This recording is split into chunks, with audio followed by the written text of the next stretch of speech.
November 25th, 1944.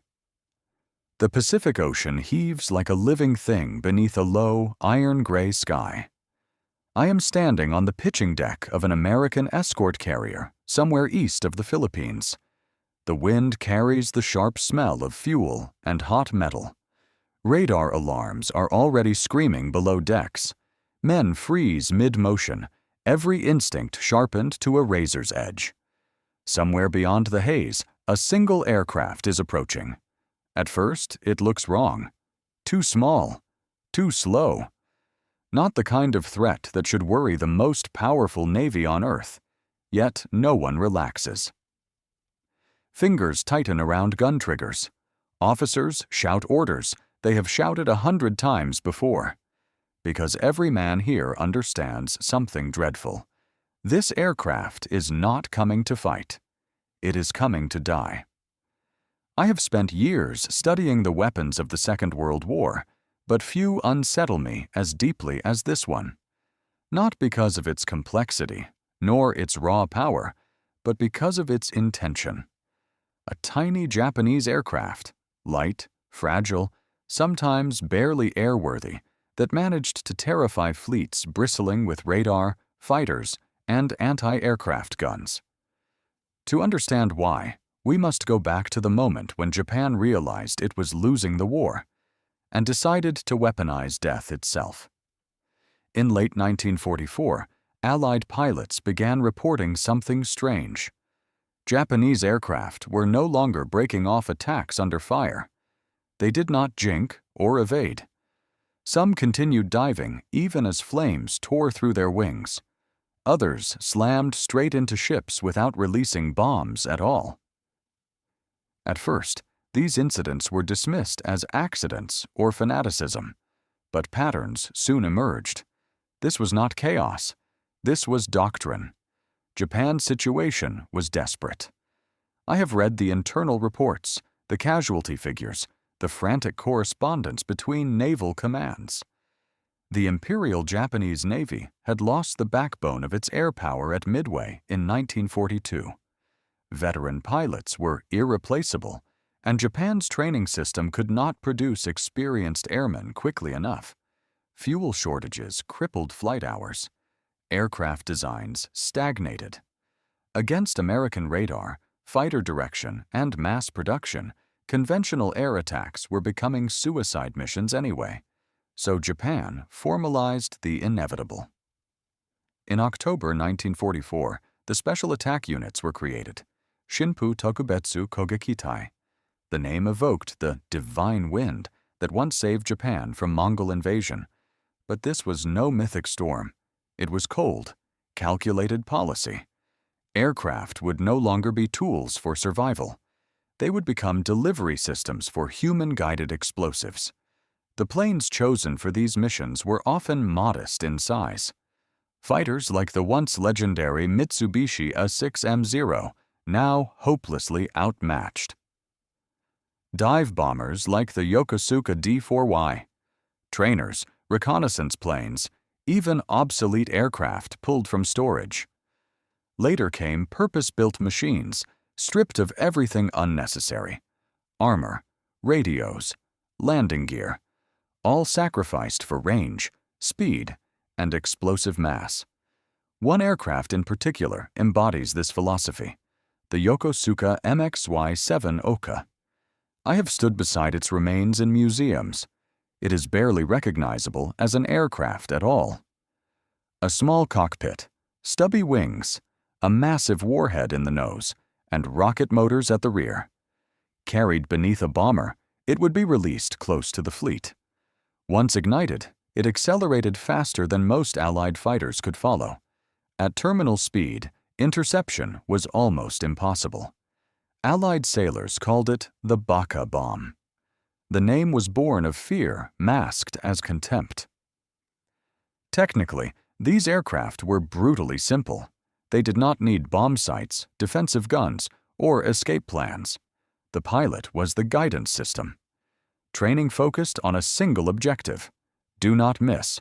Aim between the bridge and the smokestacks. Strike the flight deck. Hit fuel lines, magazines, elevators. Close your eyes only at the last moment, if at all. This simplicity made the Kamikaze terrifyingly effective. Damage statistics tell part of the story. Of all kamikaze attacks, only around 19% resulted in a confirmed hit. But those hits were devastating. A conventional bomb might miss, ricochet, or fail to detonate. A kamikaze aircraft did not miss twice. Even crippled, even burning, it could still reach its target. The first shock came at Leyte Gulf, October 25, 1944. USS Saint Lo. A single Zero, piloted by Lieutenant Yukio Seki, dives through anti-aircraft fire and smashes into the carrier's deck. Fires race across the hangar. Bombs cook off. Minutes later, the ship is gone. One aircraft, one pilot, one carrier lost. From that moment, the psychology of naval warfare changed.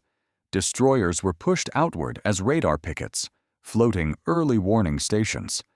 Their crews understood the truth. They would see the enemy first. They would die first. Sailors wrote of sleeping in short, nervous bursts, boots on, life jackets nearby, waiting for the scream of engines diving out of the clouds. By Okinawa in 1945, kamikaze warfare reached its horrifying peak. Operation Kikusui unleashed wave after wave of suicide attacks. Nearly 1,500 aircraft were expended. Ships were hit daily. USS Bunker Hill was crippled with catastrophic loss of life. USS Franklin burned so fiercely she was nearly abandoned. USS Enterprise, the most decorated American carrier of the war, was struck for the final time and removed from combat. Not all ships sank, but many were rendered useless, and in war, a ship that cannot fight might as well be dead. What fascinates me most is how deeply kamikaze attacks distorted Allied behavior. Combat air patrols thickened. Ammunition consumption skyrocketed. Thousands of bombing sorties were diverted simply to suppress kamikaze airfields. Entire task forces maneuvered defensively, constantly braced for impact.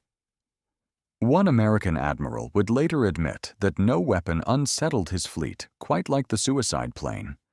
On the Japanese side, the cost was human beyond measure. Propaganda spoke of honor and eagerness. Reality was darker. The average kamikaze pilot was barely 19 years old. Many were students pulled from classrooms. Letters recovered after the war tell a different story. Fear, doubt, love, unfinished lives. Training was harsh. Discipline was enforced with fists and boots. Some pilots who failed to find targets were executed for cowardice. These young men were not symbols. They were ammunition. When I compare kamikaze aircraft to Allied weapons, the contrast could not be sharper. The United States pursued protection, redundancy, survivability. Japan pursued certainty. British carriers, with armored flight decks, often survived hits that devastated American ships. Yet even they could not ignore the threat.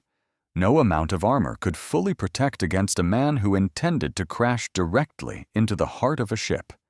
In the end, kamikaze attacks could not change the war's outcome. Japan lacked fuel, pilots, and time. But to call the strategy a failure is too simple. It reshaped naval doctrine. It exposed vulnerabilities. It introduced the concept of human-guided precision strike, an idea that echoes today in modern loitering munitions and suicide drones. I return again to that carrier deck in 1944. The aircraft is closer now. Tracers tear through the sky. Flames trail from the wings, but it does not turn away. In that final moment, every sailor understands the terrible truth. This small, fragile aircraft is not terrifying because of what it is made of. It is terrifying because it does not intend to survive. And that is why this tiny Japanese aircraft struck fear during the kamikaze attacks of the Second World War.